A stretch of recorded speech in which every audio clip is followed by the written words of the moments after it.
La vision 2020 de la CEDEAO, une feuille de route pour passer de la CEDEAO des États à la CEDEAO des peuples. Les projets et programmes qui s'inscrivent dans cette démarche sont expliqués aux hommes et femmes de médias qui sont invités à jouer leur partition. La malnutrition touche au Burkina un enfant de moins de 5 ans sur 3, un véritable problème de développement qui est posé auquel il va falloir trouver des solutions. Le médicament, c'est de la farine enrichie. Dans la Nyanya et le Séno, des femmes se battent pour rendre cette farine disponible. Nous embarquerons avec Lazare Pouya dans le cadre d'une caravane de presse contre la malnutrition pour aller à la découverte de la farine qui sauve. Hier, c'était la moisson des prix au CIAO. La Côte d'Ivoire remporte le prix le plus convoité, le Grand Prix du président du Faso, qui récompense le meilleur stand pays. Au total, 34 lauréats se sont partagés 28 millions de francs CFA de prix. Madame, Monsieur, bonsoir, bienvenue au journal. Un nouveau défi pour la CEDEAO, aller vite vers une communauté plus intégrée et plus prospère. La vision 2020 décline des projets et programmes qui devront conduire l'Afrique de l'Ouest vers cet objectif. Dans cette démarche, la presse a un grand rôle à jouer. À Léo, le ministre des Affaires étrangères et les hommes et femmes de médias ont échangé sur la nécessaire coopération qu'il faut construire entre politiques et ouvriers de la plume. Reportage Amadou Ardo Diko.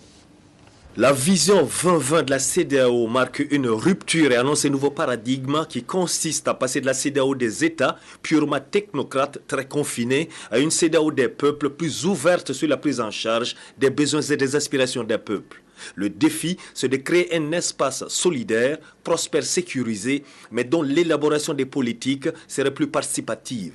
C'est à ce titre que l'intervention des journalistes devient un puissant catalyseur dans le processus du traitement de l'information pour toucher le maximum des populations. Il est important que les pays et les populations membres de ces espaces communautaires puissent savoir exactement ce que les États font, ce que les institutions font pour les intégrer. Il est également important que chacun des pays membres sache exactement tout sur le pays voisin avec lequel ils souhaitent s'intégrer. C'est là où on voit apparaître l'importance des médias. Il faut que par les rôles des médias, qui sont les leaders d'opinion, les populations de ces pays membres soient parfaitement au courant de tout et que par votre action, vous rendez cette intégration attractive, que vous en soulignez les intérêts pour les populations et que finalement vous entraînez cette dynamique d'intégration. Les objectifs de la vision 2020 ont été bien assimilés. L'intégration, c'est l'unique alternative qui se présente à l'Afrique et nous devons y aller. Et si les journalistes, c'est sûr, les journalistes ont beaucoup à jouer dans cette vision 2020. Nous qui avons participé à l'atelier, nous avons pris l'engagement de jouer notre rôle et c'est ce que nous allons faire. Des défis qui sont désormais partagés. Il s'agit de bien maîtriser le processus d'intégration, de comprendre les difficultés sur le terrain et d'apporter en tant que leader d'opinion la participation totale et entière de la presse à la réalisation de la vision 2020 décidée par les chefs d'État de la CEDEAO. La pierre brute de la vision 2020 est disponible. Il s'agira désormais de la tailler pour qu'elle soit une pierre angulaire d'un espace communautaire plus solidaire, riche et prospère. En marge des réflexions sur la vision 2020, le ministre Djibril Bassolé a donné sa lecture de la situation qui prévaut au Mali. La conviction du ministre, c'est qu'il faut privilégier le dialogue sans exclure l'action armée. Il s'exprime au micro de Amadou Ardo Diko. Nous restons convaincus que pour aboutir à une paix durable au Mali, il nous faut justement travailler à réunifier le pays sur un plan politique et à réconcilier les Maliens. Ceci va justement dans le sens de l'intégration que nous souhaitons. Le Mali est un acteur et un partenaire extrêmement important dans notre processus d'intégration et nous souhaitons que non seulement la paix revienne, mais que les causes profondes qui ont amené la fragilisation du tissu institutionnel et social puissent être réglées. De manière concrète, la médiation va poursuivre ses efforts évidemment pour amener au moins les mouvements armés Touareg qui ont eu un projet d'indépendance pour les ramener à revenir sur ce projet, à admettre que le Mali redevienne un et indivisible et que nous puissions aller probablement très rapidement vers des élections qui pourront consacrer finalement la réunification du pays. Il reste le délicat problème de la lutte contre le terrorisme. Je précise bien la lutte contre le terrorisme et non pas la lutte contre les mouvements islamiques.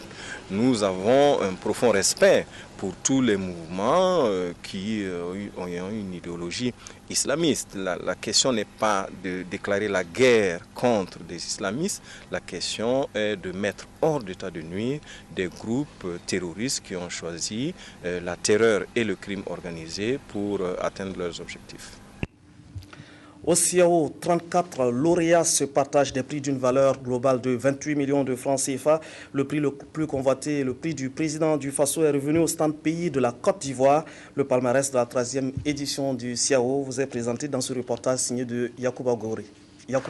L'Ivoirien Assemien Yapo, brandissant avec fierté le premier prix du président du Faso, décerné à son pays. Estimé à 2 500 000 francs CFA, ce prix est suivi de deux autres, décernés respectivement au Sénégal et au Ghana. Comme eux, de nombreux autres lauréats de cette 13e édition du Salon international de l'artisanat de Ouagadougou ont reçu des récompenses.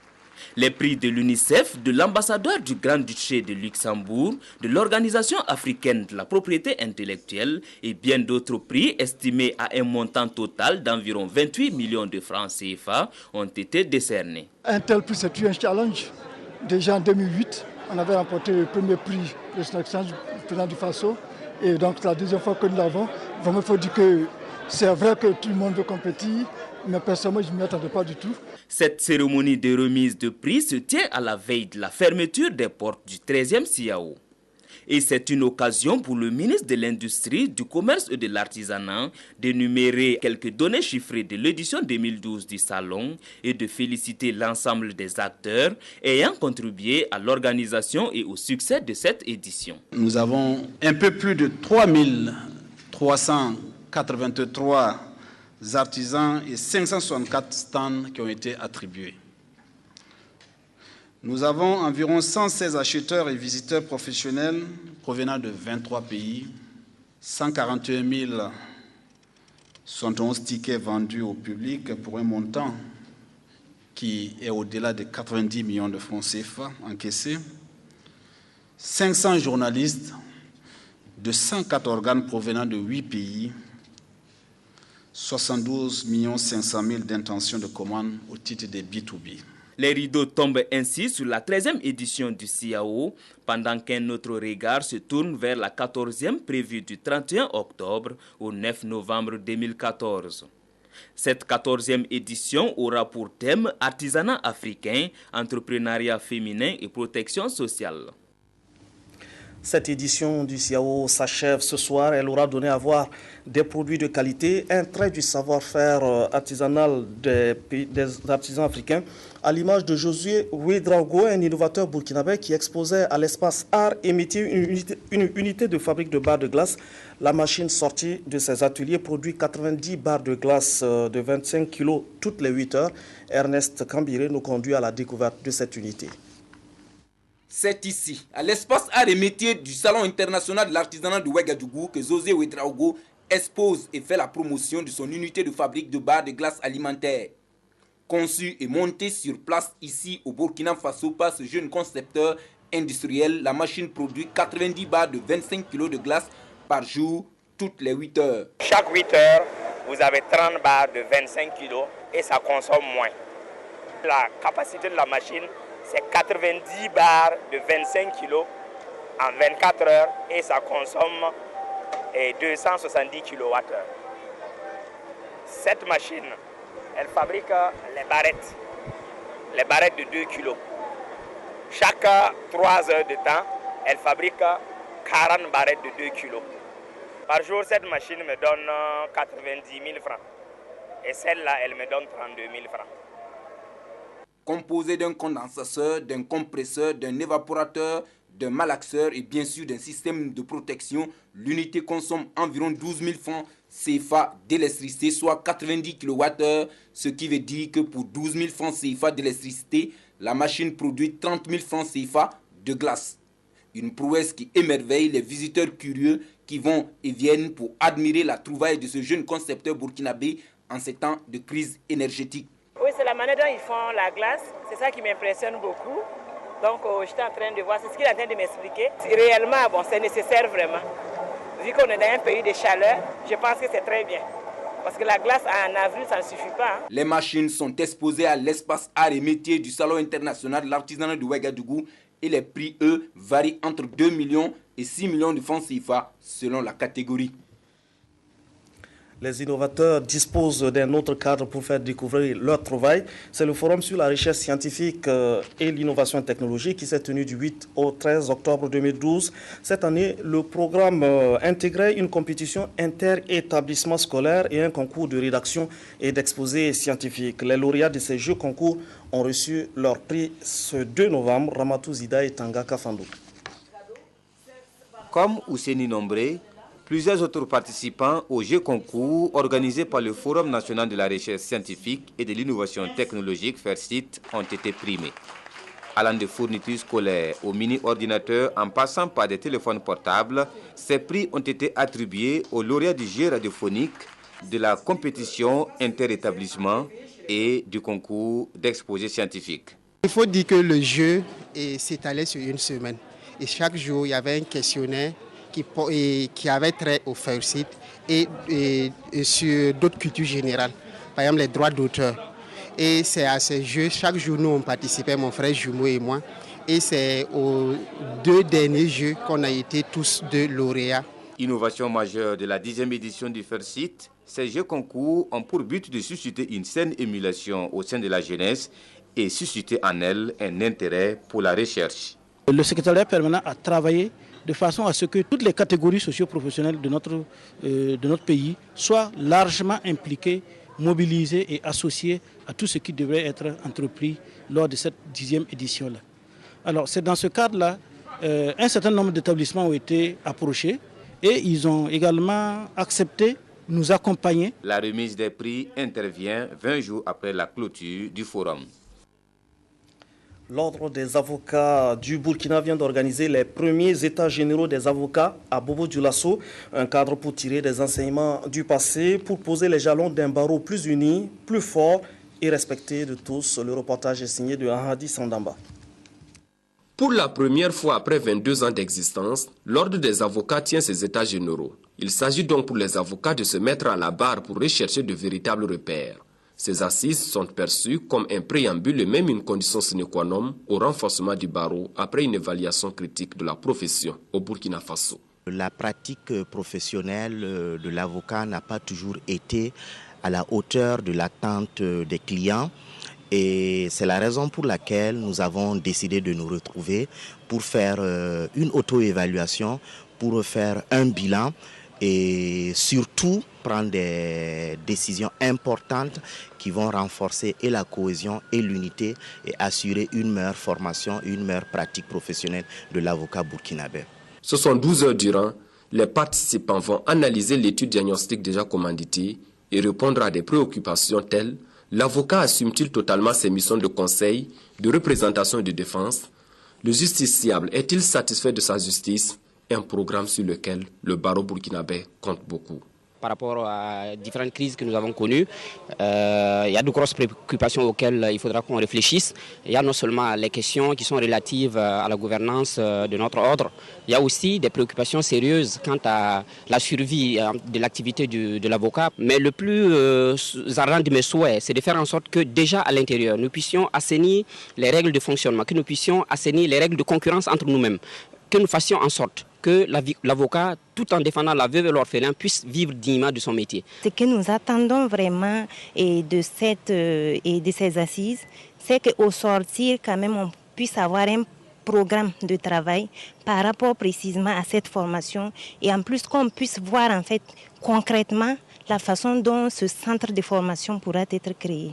Avec toutes ces attentes, les premiers états généraux de l'avocat devraient être le socle d'un barreau beaucoup plus dynamique, plus compétitif aussi bien au plan national qu'international et donc plus respecté de tous pour le renforcement de l'état de droit au pays des hommes intègres. L'Union pour le progrès et le changement UPC poursuit sa tournée des arrondissements de Ouagadougou pour présenter ses candidats et sonner la mobilisation des électeurs. L'UPC compte sur la mobilisation de ses délégués généraux pour faire un score honorable. Dans l'arrondissement numéro 6 de Ouagadougou, le bureau politique de l'UPC, l'Union pour le progrès et le changement, est allé mobiliser ses délégués généraux des secteurs. Ce n'est pas un meeting électoral avant l'heure, précise le président Jeffiren Diabré. L'UPC dit fonder beaucoup d'espoir sur cet arrondissement pour pouvoir s'imposer dans la province du Kadiogo face à ses adversaires politiques en course pour les élections couplées du 2 décembre prochain. Et dans l'arrondissement, on s'est dit être conscient des enjeux. C'est un arrondissement qui fait quand même plus de 73 000 inscrits et qui représente environ 9% des inscrits du Kadiogo. C'est assez important et ça compte beaucoup, il y a un gros enjeu à jouer à ce niveau. J'avoue qu'on est fin prêt. Il reste quelques détails à peaufiner. Il s'agit de discuter des problèmes d'organisation et affiner les stratégies pour aborder dans de meilleures dispositions la campagne électorale qui débute le 17 novembre prochain.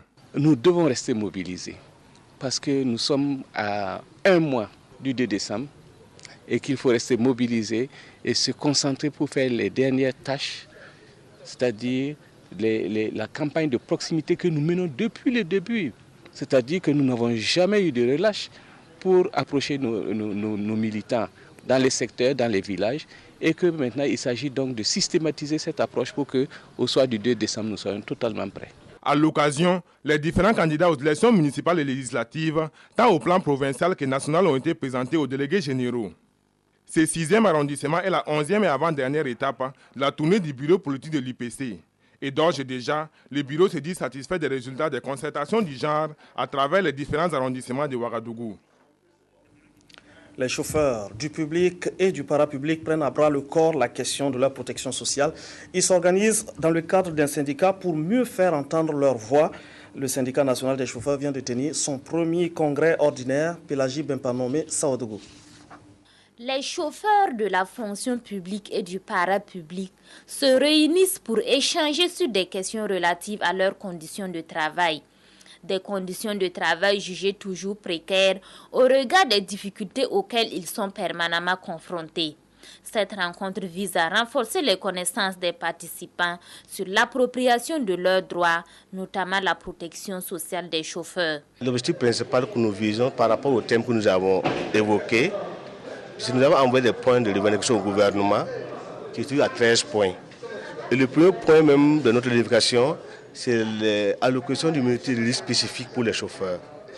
Donc ça cadre dans le risque, ça cadre réellement dans le domaine que nous voulons aujourd'hui.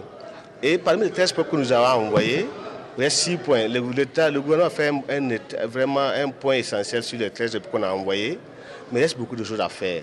Placé sous le thème « Le régime de prévention et réparation des risques professionnels applicables aux agents de la fonction publique, aux militaires et aux magistrats », ce premier congrès ordinaire devrait permettre aux chauffeurs de formuler des recommandations pour l'amélioration de leurs conditions de travail. Les détaillants de carburant s'organisent également en association. L'association Railwende qui vient d'être reconnue. La première activité de l'association, c'est la sensibilisation de ses membres sur leurs responsabilités. Hervé Beramgoto et Adama Koulibaly. Les vendeurs d'essence détaillants du Kadiogo se sont formés en association pour mener au mieux leur activité et bénéficier d'appui et d'encadrement de la part des autorités compétentes. Le bureau exécutif de cette association dénommée Railwende des détaillants d'hydrocarbures du Kadiogo a tenu une rencontre ce samedi pour présenter la structure et par la même occasion inviter tous les détaillants de carburant à y adhérer. On a parlé, on nous a donné notre récépissé. Bon, d'autres qui vont croire que peut-être on a eu le récépissé, on doit faire n'importe comment. on doit travailler n'importe comment. Donc d'abord c'est pour les sensibiliser, leur montrer qu'on a le récépissé et on sera sur le terrain. Et toutes les personnes qui vendent l'essence, quel qu'il en soit en gros détail, doivent avoir des cartes de membres adhérées pour pouvoir travailler. Cette rencontre qui a été marquée par la présence des représentants des communes de Bascuit, de Boulmiégou et de quelques associations sœurs traduit bien l'engagement des détaillants d'hydrocarbures dans la participation citoyenne à l'économie nationale. Et maintenant, comme ils sont unis et qu'ils sont reconnus officiellement, je pense que leur message, leur doléance pourra arriver quand même à des lieux sûrs, au lieu d'aller revendiquer dans la rue. Tout ce que je peux faire pour amener leur doléance à qui du droit, je le ferai. Dans les termes de son statut, l'association se donne pour mission de sensibiliser les détaillants d'hydrocarbures sur les risques d'incendie et de promouvoir entre autres l'hygiène et la sécurité dans les points de vente de ses membres. Elle compte travailler en partenariat avec la police et les communes pour mener à bien ces actions, de même qu'avec la Sonabi pour promouvoir la vente de carburants de bonne qualité. Un nouveau car pour les élèves de l'École nationale des douanes, c'est un don de Cotecnan, un partenaire de la douane dans le travail de vérification des prix à l'origine. Le reportage est signé de Tanga Kafando. Voici le bus offert à la Direction générale des douanes par Cotecnan. 54 places et d'une valeur de 85 millions de francs CFA, c'est le fruit du partenariat douane-Cotecnan scellé depuis 2004 et d'une démarche entreprise par le bureau des élèves de la direction de l'École nationale des douanes auprès de Cotecnan Inspection SA. Et la remise de ce véhicule a réuni les responsables de l'administration douanière, les représentants de Cotecnan Inspection SA et a été l'occasion pour les deux institutions de raffermir les collaborations. Pour nous, c'est un plaisir de pouvoir apporter toujours une contribution et accompagner notre partenaire qui est l'administration des douanes dans la recherche des solutions pour le bon fonctionnement de l'administration. Cela entre dans le cadre de la convention qui a été signée entre le gouvernement de Burkina Faso et la société Cotecnan Inspection SA.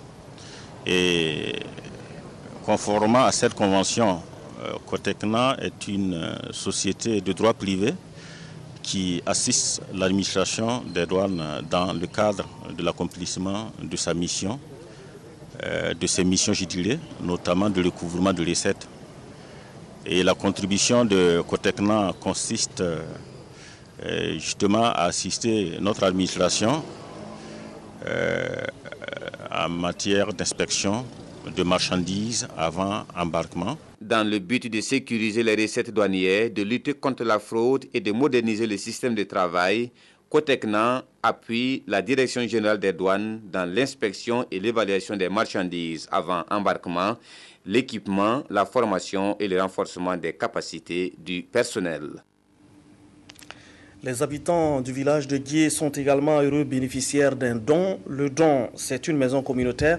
Et les donateurs, c'est l'association Zodnoma et la région Nord-Pas-de-Calais de France. Reportage Jean-Baptiste Ouedraogo. Voici la bâtisse qui servira désormais de cadre de rencontre par excellence pour les populations du village de Goué dans la commune de Dapelogo. Et son appellation maison communautaire en dit long sur ses futures missions. Coût des réalisations, plus d'une trentaine de millions de francs CFA. Nous sommes très contents, très heureux de voir ce bâtiment donc se concrétiser. Avec ce bâtiment, nous comptons organiser nos rencontres villageoises, surtout les assemblées villageoises, organiser les différentes sessions de formation et aussi garder le patrimoine villageois au sein de ce bâtiment. La maison communautaire de Goué est le fruit du bon partenariat vieux d'une dizaine d'années qui lie l'association Zodnoma à la région Nord-Pas-de-Calais et la communauté des communes du canton de Bruges en France. Ces partenaires se sont constitués acteurs de développement à la base, comme vu dans la décentralisation. On a analysé les projets qui étaient proposés et on s'est rendu compte qu'il s'agissait d'une coopération intelligente, dans le sens où les volontés sont très fortes ici pour progresser. C'est ce qui nous a décidé. Nous sommes maintenant en décentralisation intégrale et chaque commune, chaque village doit se prendre en charge. Donc c'est à eux d'élaborer leur plan de développement villageois, de l'exécuter et de le suivre. Donc c'est une maison qui va permettre à tout le monde de se rencontrer Aussitôt la maison communautaire livrée aux bénéficiaires, que l'association pense déjà à un autre projet qui concernera cette fois-ci le secteur de la santé. Le conseil municipal de Bobo-Dioulasso fait également de l'éducation pour tous, un engagement auquel il adhère. Le 18 octobre dernier, la commune a remis des fournitures scolaires, des vélos et des vivres à des élèves pour les encourager à bien travailler. Reportage Adissa Lucienne Toé. Une fois de plus, la commune de Bobo-Dioulasso a laissé parler son cœur. Elle a doté 100 enfants en fournitures scolaires et soutenu d'autres sur le plan alimentaire. En effet, 30 kits de 100 repas par enfant valables dans les cantines scolaires et 50 sacs de riz ont été fournis aux enfants des écoles privées. Et ce n'est pas tout. Certains ont reçu des vélos pour faciliter leur déplacement. Au début de la rentrée scolaire, la commune de Bobo, à travers le conseil municipal, appuie bien sûr tous les élèves un peu défavorisés, et également aussi au niveau aussi du DPBA, un appui pour leur permettre d'effectuer une bonne rentrée scolaire. La commune bénéficie chaque année du soutien d'un promoteur d'établissements privés. Nous offrons des places gratuites, 10 places gratuites à la commune de Bobo-Dioulasso. Ces places sont destinées aux élèves venant en classe de seconde à B3. C'est d'une valeur de 100 000 francs et ces places-là vont jusqu'en classe de terminale parce que ce n'est pas l'année seulement, c'est tout un cycle de la seconde jusqu'en terminale. Cet élan de solidarité s'inscrit dans la dynamique de rendre l'éducation accessible pour tous les enfants. Awa Sanou, président du comité communal de jumelage, a au cours de la cérémonie présenté le bilan de la contribution du dit comité aux objectifs de développement social, culturel et humain durable de la commune. Un apport rendu possible grâce au soutien du comité de jumelage de Chalon en Champagne. Les parents des bénéficiaires ont exprimé leur gratitude. Les enfants, quant à eux, ont pris l'engagement de bien étudier à l'école. L'école primaire privée de Tintilou dans la commune de Konki-Ipala, dans le Kadiogo, a 50 ans. Ce 3 novembre, les anciens élèves ont voulu marquer l'événement et souligner la contribution de cet établissement au développement du pays. Claudine Bikaba, reportage. Avec des pas de danse, les écolières de l'école primaire privée de Tintilou dans la commune de Konki-Ipala dans le Kadiogo manifestent la joie de la population de la localité qui se réjouit des 50 ans de cette institution qui a formé des cadres de l'administration burkinabé.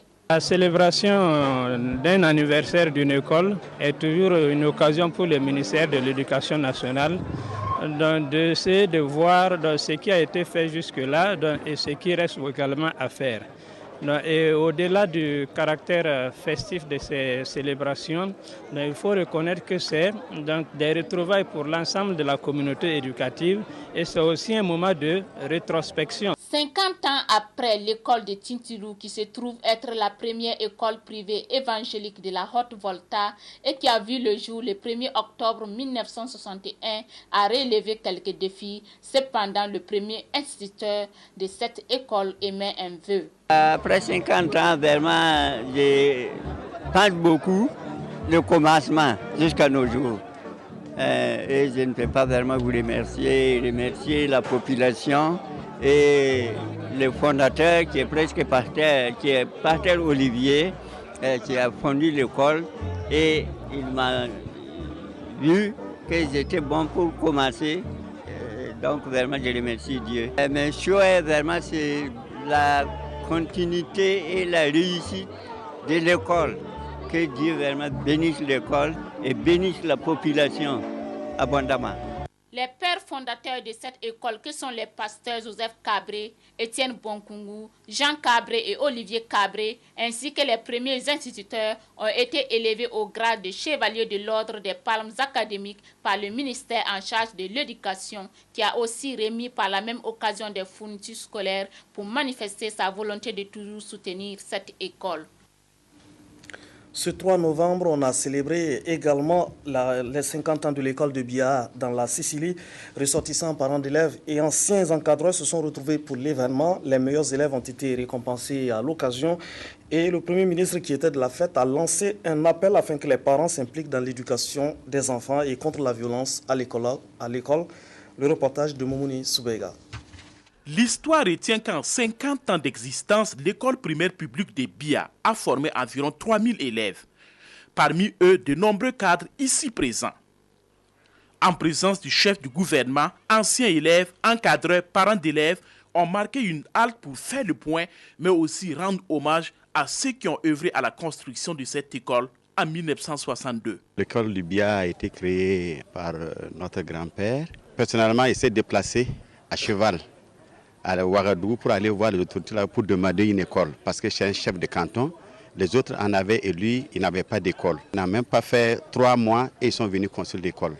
Un ressortissant de la localité parraine le 50aire de l'école du Bia, le pasteur Moïse Napon. Il a témoigné sa reconnaissance aux anciens encadreurs et a invité les parents d'élèves à scolariser davantage les enfants. Une journée comme celle-ci, nous la fêtons avec beaucoup de mémoire, mais aussi avec beaucoup de vision. Et tout commence par l'école. L'école est le départ de cette course au développement de notre pays. Pour le Premier ministre, l'éducation constitue l'une des priorités du gouvernement burkinabé et des efforts seront déployés pour accroître l'offre éducative. Luc Adolphe Tiao a saisi cette opportunité pour interpeller les parents d'élèves sur l'incivisme qui caractérise aujourd'hui l'école burkinabé. Les valeurs qui fondaient l'école burkinabé, ces valeurs sont en train de se disperser, sont en train de disparaître. Les enfants ne respectent plus les maîtres. Les élèves ne respectent plus leurs professeurs. Vers où nous allons dans ce sens? Alors il faut que les parents aujourd'hui aident les enseignants pour que les valeurs civiques reviennent à l'école. Que l'école ne devienne pas un terrain d'affrontement politique. Le Premier ministre Luc Adolphe Tiao a rendu un vibrant hommage à des ressortissants de Bia et a promis la construction d'une salle de classe. À l'occasion, des meilleurs élèves ont reçu des prix composés de kits et des vélos. Au Burkina Faso, plus d'un enfant de moins de 5 ans sur 3 souffre de malnutrition chronique. Cette situation résulte en grande partie de l'inadéquation entre les pratiques alimentaires, d'hygiène et de santé. Dans le but d'inverser cette situation, on propose de la farine enrichie. Des femmes travaillent dans le sino et la gnagna pour rendre cette farine salvatrice disponible. Reportage de Lazare Pouya. Malgré les multiples actions du ministère de la Santé et ses partenaires, des ONG et associations, la malnutrition est toujours visible chez les enfants de moins de 5 ans. Plus d'un enfant de moins de 5 ans sur 3 souffre de malnutrition chronique et près d'un enfant sur 5 souffre de malnutrition aiguë. Un tableau sombre que le club des journalistes et communicateurs en nutrition et sécurité alimentaire a décidé d'en faire son cheval de bataille. Pour cette sortie de la caravane de presse à Mani dans l'Anyanya, les membres du club ont visité une unité de production d'aliments fortifiés en minéraux et en vitamines pour les enfants et les femmes en âge de procréer. Elles disent qu'elles ont 2 productions le mois, si elles n'ont pas de commandes, puisque des fois elles ont des commandes et ça, et c'est un peu plus les productions ordinaires. Et là, elles font 2 productions et chaque production, ça fait 125 kg, donc ça fait 250 kg le mois. C'est une production de 250 kg de farine infantile par mois en temps normal et des tonnes pour ce qui concerne les commandes. La région du Sahel souffre de malnutrition estimée à 46% selon les données du dernier trimestre 2012 de la Direction régionale de la santé du Sénou. Afin de réussir le combat contre la malnutrition, le groupe de recherche et d'échange technologique GRET, installé dans la localité depuis 2005, apporte son appui à l'unité de production. Ce groupe, à travers son projet NutriFaso, intervient dans la prévention. Un peu plus de 50% des enfants au niveau de la province ici souffrent de cette malnutrition et 22,6% de forme sévère. Le projet qui a commencé en 2005 jusqu'à aujourd'hui Le SMART de 2009 montrait que pour la malnutrition chronique, on était dans la province à 40,4%. Pour ce qui est de l'insuffisance pondérale, on était à 24,9%. Grâce à cet appui, l'unité de production de farine infantile de Mani met à la disposition de la province de la Nyanya toute une gamme variée de farine infantile et de compléments alimentaires pour les femmes en âge de procréer. J'ai commencé à donner la bouillie à mon enfant dès 6 mois. Quand il boit la farine Yohama, la bouillie, il est content. Et puis il joue. Je peux travailler, l'enfant il est fier. Avec des messages qui permettent de former la population sur les conséquences de la malnutrition, les résultats sont déjà visibles. En 2011, pour le même indicateur, le SMART ressortait que pour la province de la Nyanya, on était pour la malnutrition chronique de 33,3%. Donc on note véritablement une régression pour ce qui est en tout cas à l'échelle de la province depuis le démarrage du projet. À Dori, dans le Sénon, c'est une autre unité de production de farine infantile de l'association Mogéré qui a été visitée par les membres de la caravane de presse. Ici, ce sont 8 personnes qui travaillent de façon permanente pour fournir une farine de qualité aux mères ayant des enfants malnutris. Cette unité moderne de fabrication de produits alimentaires pour les malnutris fournit une quantité acceptable de farine à la province. Dans le mois, nous pouvons produire 4 tonnes. C'est les gens de l'ONG et des associations qui nous lancent les grosses commandes. Donc, c'est pour lutter contre la malnutrition. Créée par l'association des accoucheuses villageoises, l'association Mogéré est présente dans tous les villages du Sénou. Le GRET accompagne également cette unité de production à travers la formation des animatrices et l'équipement. Le GRET nous a accompagnés dans le cadre de l'amélioration des conditions de travail de nos actrices, notamment des appuis en des petits équipements et aussi en formation de nos actrices sur le plan même du procédé de travail et également en matière de distribution et de vente de la farine Mizola. Comme à toutes les étapes, les journalistes ont pu échanger avec les femmes sur l'introduction des aliments de complément au lait maternel. La caravane s'est également rendue au centre de récupération et d'éducation nutritionnelle CREN du CHR de Dori. Là, les journalistes ont pu, à travers cette visite commentée, percevoir comment se fait la prise en charge des enfants malnutris. Le règlement des conflits entre agriculteurs et éleveurs sont un autre défi pour une paix sociale durable au Burkina Faso. Des agents de l'administration, les chefs coutumiers, les agriculteurs et éleveurs étaient conviés vendredi à Zignaré à faire des propositions à même de parfaire les dispositions réglementaires existantes. Le reportage de Nicolas Zigani. Les conflits entre agriculteurs et éleveurs sont de plus en plus récurrents alors qu'il existe des textes législatifs et réglementaires pour une meilleure gestion des ressources naturelles. Pour mieux prévenir, gérer et réduire considérablement ces crises, le ministère des Ressources animales a réuni les acteurs de la région du plateau central à Zignaré pour échanger sur la question. Notre objectif, c'est de sortir de ces ateliers avec des propositions concrètes pour soit relire nos textes, soit pour redynamiser des dispositifs qui existent et avoir donc une meilleure gestion des ressources naturelles, leur utilisation rentable pour toutes les activités de notre économie nationale, que ce soit l'élevage, que ce soit l'exploitation minière, c'est le même substrat que nous utilisons, que chacun y trouve donc la possibilité de mener son activité avec le concours, la compréhension de tous les autres acteurs qui mènent d'autres types d'activités. Les participants sont appelés à se familiariser avec les textes afin de mieux contribuer au renforcement de la paix sociale. De pouvoir beaucoup mieux contribuer à la lutte donc contre ces problèmes qui, comme nous le savons tous, causent non seulement des dégâts, mais en deuil aussi des familles. Alors c'est à ce titre donc que la chefferie coutumière et traditionnelle s'est mobilisée afin d'apporter une contribution conséquente aux échanges qui se tiennent donc dans nos régions. Ces ateliers se sont déjà tenus dans cette région et le ministère des Ressources animales compte faire le tour des 13 régions du Burkina pour mieux sensibiliser et informer le maximum d'acteurs. Le Fonds de développement de l'élevage a remis un chèque de 70 millions de francs CFA aux acteurs de la filière du plateau central.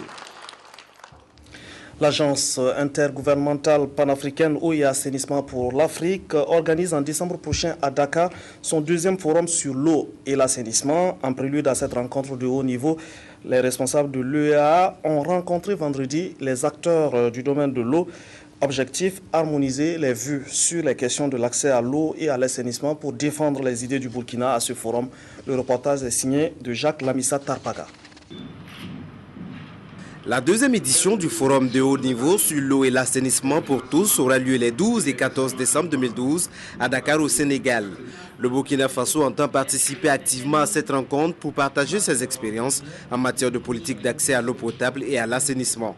Cet atelier d'information vise donc à harmoniser les vues des différents acteurs du domaine avant la rencontre en question. Nous voulons former une délégation du Burkina Faso qui va mieux représenter le Burkina et en matière d'innovation et vraiment d'expertise, ce qu'on peut apporter aux autres pays. Et nous savons que nous avons un rendez-vous de recevoir aussi. Nous allons beaucoup apprendre aussi des autres. Cette année, le forum se tient sous le thème des financements innovants pour accélérer l'accès à l'hygiène, l'assainissement et l'eau potable. Au Burkina Faso, le domaine de l'eau et de l'assainissement est essentiellement financé par des ressources externes à hauteur de 87%, mais il présente encore un gap de 36% en milieu rural, de 3% en milieu urbain. C'est un thème important. Parce qu'effectivement, au regard des besoins et des gaps qui existent au niveau du secteur, on a besoin de trouver plus de financement. Mais au-delà du simple financement, on a besoin de trouver des financements innovants pour pouvoir mettre en œuvre les différents projets, les différents engagements qui concernent le secteur de l'eau et l'assainissement. Les propositions et suggestions issues de cette rencontre devraient permettre à la délégation burkinabé d'être convaincante et pertinente au forum de décembre prochain à Dakar. Les clubs Toastmasters du Burkina ont commémoré ce samedi 27 octobre 2012 à Ouagadougou le 88e anniversaire de Toastmasters International. À cette occasion, un concours de joutes oratoires a été organisé pour permettre aux membres des clubs du Burkina de montrer leur savoir-faire en technique d'art oratoire. Le reportage est signé de Sylvestre Da. Le Toastmaster International célèbre cette année son 88e anniversaire à travers le monde. Mais au Burkina Faso, les clubs Toastmaster existent il y a seulement 11 ans. Un 11e anniversaire célébré le samedi 27 octobre 2012 par l'organisation d'un concours d'improvisation à Ouagadougou. Première du genre en Afrique de l'Ouest, la compétition a permis aux membres des clubs Toastmasters, au public et aux membres du jury d'apprécier les techniques d'art oratoire des 9 candidats et de mesurer leur aptitude à être de très bons improvisateurs. Au finish, c'est Miranda Kiki Afanou qui s'adjure la première place du concours. Ça prouve que je m'améliore dans mon parcours communication et leadership. Et j'invite donc tous les Burkinabés ou tous les Africains à adhérer où qu'ils soient dans un club Toastmaster parce que ce que nous apprenons à Toastmaster est formidable. Je ne sais pas ce qu'on peut faire aujourd'hui sans communication, sans leadership. Nous ne pouvons rien. Les clubs Toastmaster se donnent pour mission de forger les capacités d'improvisation de leurs membres. Ils apprennent à ne jamais être pris au dépourvu, à s'adapter à toutes les situations et à répondre avec tact aux questions les plus inattendues. En un mot, à être des leaders. J'ai été très édifié ce soir parce que dans la communication, il faut non seulement avoir les connaissances, mais il faut savoir aussi comment transmettre ces informations. Et à travers Toastmasters, j'ai constaté que non seulement le fait d'avoir des connaissances ne suffit pas, il faut savoir comment transférer ces informations au public. Au-delà de la compétition, cette manifestation a surtout été un moment de convivialité et de partage d'expériences avec les membres des clubs Toastmasters venus du Niger et de la Côte d'Ivoire. À l'occasion, 3 personnalités ont été distinguées pour leur effort en faveur du développement du Toastmaster en Afrique de l'Ouest. Page culture avant de nous quitter. Après Ouagadougou et Boromo, c'est la ville de Bobo-Dioulasso qui a abrité cette année la journée internationale des arts de la rue. Cette journée commémorée chaque 3 novembre constitue une occasion de rencontre culturelle et artistique entre acteurs du monde de la musique, de la sculpture, du théâtre et des populations. Reportage Nyarkiteda. Fassia Behin a sonné la mobilisation à Bobo-Dioulasso ce 3 novembre à la faveur de la journée internationale des arts de la rue. Un rendez-vous entre artistes des hauts bassins et population de la ville de Sia pour célébrer l'art dans son ensemble. Les arts de la rue, c'est tout ce que vous connaissez, tout ce qui sort du domaine culturel qui peut se passer dans la rue. Pourquoi nous avons initié la journée internationale des arts de la rue? Parce que les spectacles même sont partis de la rue avant d'aller sur la scène. Le théâtre s'est passé sur la rue. Et pour le cas de Bobo, nous l'avons dit, les commémorations qui se passent, les masques que vous rencontrez à Tounouma, à Drona, à Kwa, à Djoulasoba, c'est des spectacles de rue. Après Ouagadougou en 2010, Boromo en 2011, la journée internationale de l'art de la rue s'est déportée à Bobo-Dioulasso. Et là-bas, elle a été célébrée sous le signe de la concorde, de l'unité et de l'entente pour que règne davantage la paix. À l'heure actuelle, où les crises sévissent partout en Afrique, et nous les artistes, où que nous soyons, quoi que nous faisons, nous devons prôner, nous devons être, et nous devons faire la promotion de la paix. Et ce collectif qui regroupe des sculpteurs, des musiciens, des danseurs, des théâtreux, tout ce que vous connaissez dans le métier d'art se sont mis ensemble pour travailler. Et sur un même podium, plusieurs artistes en herbe, comme confirmé, ont égayé le Grammon qui a tenu à vivre les temps forts de cette célébration artistique et culturelle.